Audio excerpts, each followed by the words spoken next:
Hello, আসসালামু আলাইকুম guys. আশা করি আপনারা সবাই ভালো আছেন। আমিও খুব ভালো আছি।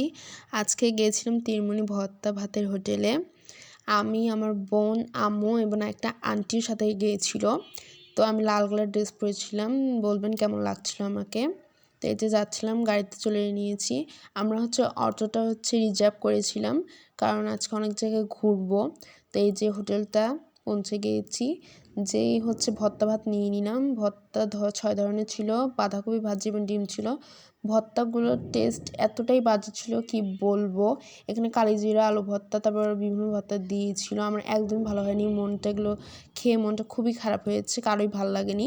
তো তারপরে দেখুন, হোটেলটা এখানে আমি আর কখনোই আসবো না। যাই হোক, তারপর বালাসীঘাটে চলে যাচ্ছিলাম, কারণ ওখানে যেহেতু মনটা খারাপ হয়ে গিয়েছে, বালাসীঘাটে যেয়ে যদি মনটা একটু ভালো হয়। তারপরে দেখুন যাচ্ছিলাম। এটা ফ্রেন্ডশিপ বেঞ্চ। এখানে একদিন ঢোকার খুব ইচ্ছা আছে। এই যে পৌঁছে গেলাম। এই দেখুন নৌকাগুলো এখানে ছিল। এখানে এসে তাও একটু মনটা ভালো হলো পরিবেশটা দেখে। তারপর এখানে একটু ঘুরছিলাম, ভিডিও করছিলাম। দেখুন,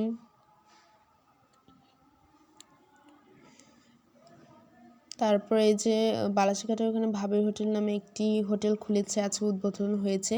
তো আম্মু ওখানে কথা বলছিল এখানে কি কি পাওয়া যায় না পাওয়া যায়।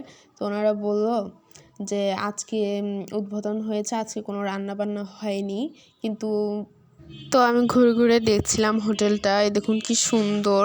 এটার আশেপাশে অনেক হোটেল আছে।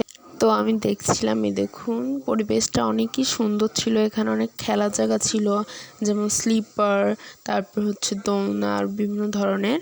এই দেখুন পরিবেশটা অনেক সুন্দর। বাইরে বসে থাকার জন্য সিট রয়েছে। সামনে আশেপাশে আরও অনেক হোটেল ছিল, যেমন সামনের হোটেলটা আয়েশা না কি জানি নাম ওই হোটেলটা। তার পাশে আবার একটা চায়ের দোকান, অনেক সুন্দর। মানে মোটামুটি মিলিয়ে সব কিছুই সুন্দর আছে। আবার ওই পাশে বসার সিটও আছে। তো এই দেখুন, এটা আয়েশার খিচুড়ি হোটেল। এখানে সব কিছুই পাওয়া যায়, ফুচকা থেকে সব কিছুই পাওয়া যায় মনে হয়। দেখুন হোটেলগুলো এত সুন্দরভাবে সাজিয়েছে, দেখেই মনটা ভরে যাচ্ছে। কিন্তু সবগুলোর আজকে উদ্বোধন হয়েছে, কোনো কিছুই আজকে রান্না হয়নি। এনারা গিয়া প্রায় 6টা বাজে, সন্ধ্যা 6টা বাজে খিচুড়ি রান্না করবেন। ততক্ষণ পর্যন্ত আমরা থাকবো না। তো এই দেখুন, তো পাশের দোকানে চায়ের এটা থেকে চা আর পুরি খেয়ে নিলাম। খেয়ে যে অটোটা, এখন আমরা যাব। তো আল্লাহ হাফেজ গাইস। আমাদের ভিডিওটা ভালো লাগলে লাইক কমেন্ট শেয়ার করে দেবেন।